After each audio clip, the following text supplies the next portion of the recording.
Tak sangka dapat sampai ke masjid yang amat bersejarah ni.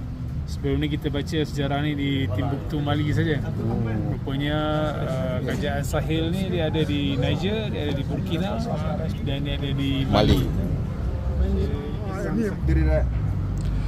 Kami kini berada di Masjid Besar Bobo Dioulasso, antara masjid paling bersejarah dan ikonik di Burkina Faso.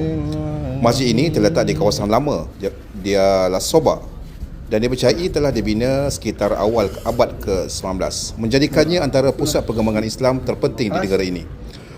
Keunikan masjid ini terletak pada seni bina tradisional Sudan Sahel yang dibina menggunakan tanah liat, lumpur dan kayu.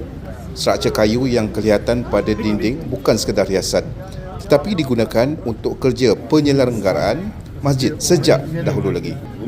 Walaupun telah berusia hampir 2 abad, masjid ini masih menjadi tempat ibadah, pusat pendidikan Islam dan lambang kekuatan umat Islam di Bobo Dioulasso.